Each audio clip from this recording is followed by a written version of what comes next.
We are Group 6, and my name is Bay Parrish. I'm Emily Moore. I'm Elena Martin. And I'm Taylor Baker. And for our presentation today, we wanted to do something that was related to our lives. And so we all believed and we all decided that we all eat more fast food when we are on campus all day than when we do outside of campus. And so we decided to do is American obesity caused by fast food accessibility. And for our presentation, we will be discussing these 4 things: the progression of the fast food industry, how many fast food places are in America today, the United States versus Spain's obesity levels, and the effects of obesity on health. The first point we will be discussing is the progression of the fast food industry. The most popular fast food restaurants in the 90s are the same as the most popular restaurants today, such as Burger King, Chick-fil-A, McDonald's, KFC, Wendy's, and Taco Bell. In conclusion with this, women are much more likely to be severely obese than men. In particular, children the ages 2 to 5 saw the greatest increase in obesity levels. The White Castle restaurant was created in 1921 in Wichita, Kansas. And it was founded by Walter Anderson and reporter Edgar W. Billy Ingram. And one thing what we see today in the United States is the fact that we don't see very many White Castles anymore, but because of the discovery of the White Castle and their invention of the first fast food restaurant, look how many fast food restaurants we see today. You cannot go very long on the interstate without exit signs releasing the amount of fast food restaurants, primarily Taco Bell, primarily McDonald's, all the one that Taylor mentioned before. Some more interesting facts. Adults aged 40 to 50 have the highest prevalence of obesity of any age group. Also, women obesity levels are at 9.7% compared to men at 5.6%. And obesity rates for youth increased from 16.8% in 2007 and 2008 to 18.5% in 2015 and 2016. So the next topic that we will be discussing is how many fast food places are there in America today. So the amount of fast food is actually directly correlated to the America's obesity rate. In 2018, there is an estimated amount of 2,047,191 fast food restaurants. Some reasons that directly affect fast food consumption is children, work, and convenience.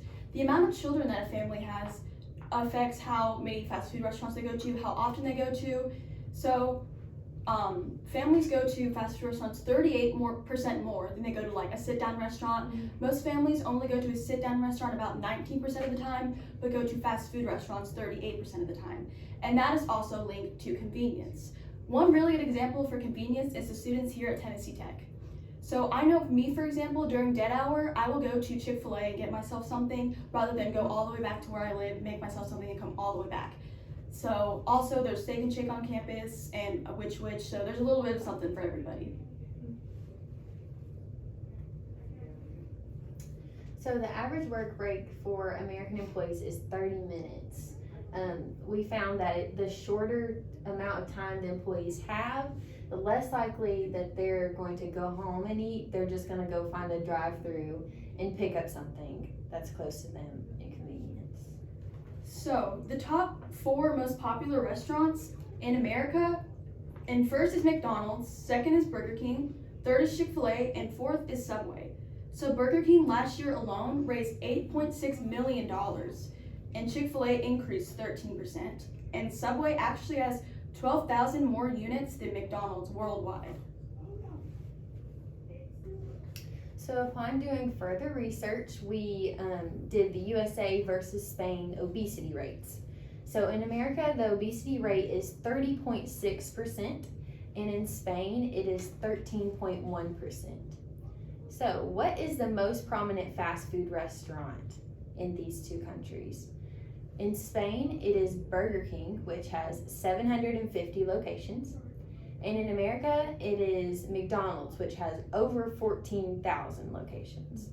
One reason that I think that Spain has a better obesity rate than America is the quality of health care. When you put it up on a chart ranked, Spain is ranked number 1. and America is ranked 41st on that chart. So another interesting fact is the number of people who own cars in America are only 809 out of 1,000 people, and the number of people who own cars in Spain are 539 out of 1,000. I found doing this research that a lot of people in Spain choose to walk to work or to the store, down the street, wherever they plan on going, rather than get in a car and go. So this definitely would help with the obesity rate, walking more instead of riding in the car somewhere. So when you compare the diets of America and Spain, I found that most Americans choose bacon for breakfast, about 6 slices, which is 258 calories and 19.8 grams of fat. But in Spain, they choose to eat the tortilla española, which is 179 calories and 11.2 grams of fat. And for another meal, for America, we have the cheeseburger, and the calories are 350. And for the croquettes, we have calories of 149. And you can see that we primarily tend to choose food that is not as good for us as people in Spain do. We choose food that has more carbohydrates and more fats. And so primarily that leads to more calories that we are intaking. So for the effects of obesity on health. Obesity, what even is obesity? Obesity is a serious and chronic disease that is being overweight. And this can have a very negative effect on many systems of our bodies. The causes of obesity are complex. There can be many factors to obesity, and such as genetics. If your parents are obese, you may be more likely to become obese yourself, and you would have to watch your lifestyle and how you eat more. The next factor that we have is lifestyle. Are you eating too much fast food, or are you not exercising enough? Because exercise definitely plays into being overweight. And also how your body uses energy. So if you're eating, is your metabolism high enough? So how does obesity affect your body? And we will be discussing these effects, with the first one being of high blood pressure and diabetes. Okay, so what is high blood pressure? It is a condition in which the force of blood against the arteries are too high. So when comparing how many people have this in America, it's 75 million people. The second is diabetes. Diabetes is directly related to your sugar intake on a daily basis. And 30.3 million people in America have this condition. And for these next two, we have heart disease and joint problems. For heart disease, if you are overweight, your heart has to pump more blood to more parts of your body than if your BMI was at a normal level. So your heart is putting so much strain on pumping blood to a lot of your extra body parts. So after a while, your heart's going to take a toll. And so your heart is more likely to give out. And so that could be a problem, and you might need a heart transplant, or you would definitely first off need to maybe change your lifestyle or how you eat. Next, we have joint problems. And if you're overweight, your knees they weren't prepared to be they weren't prepared to walk with overweight. And so your knees will take a toll if that happens. And so you might have to have a knee replacement, and also your hips and ankles. So your lower extremities are more likely to be affected than your upper body extremities. And for the next one, we have cancer and sleep apnea and respiratory problems. And if you're overweight when you're sleeping especially, then your lungs will be pushed up a little by the extra weight, and so it causes you to snore more. And with cancer, the cancers that are more prevalent in overweight people are breast cancer and colon cancer. And next we have the metabolic syndrome and psychosocial effects. With the psychosocial effects, our society has created such an image around being skinnier, and so if you're overweight, that could cause a mental problem, in that you might be feeling that you need to fix yourself and work really hard. So that could lead to eating disorders such as bulimia.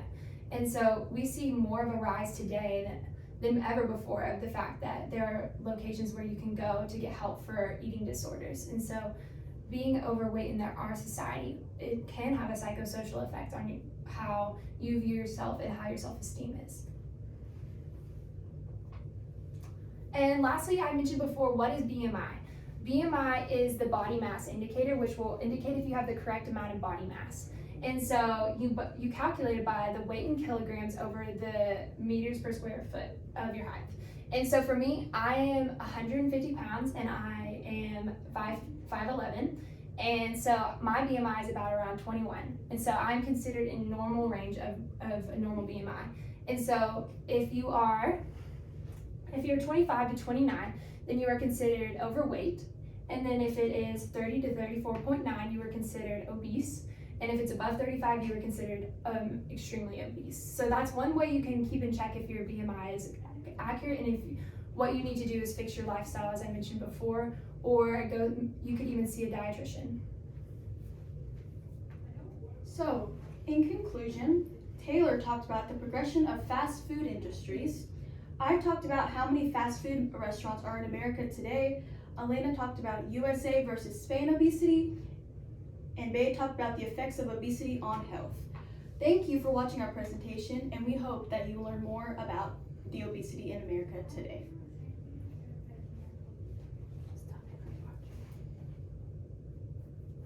I really hope that recorded.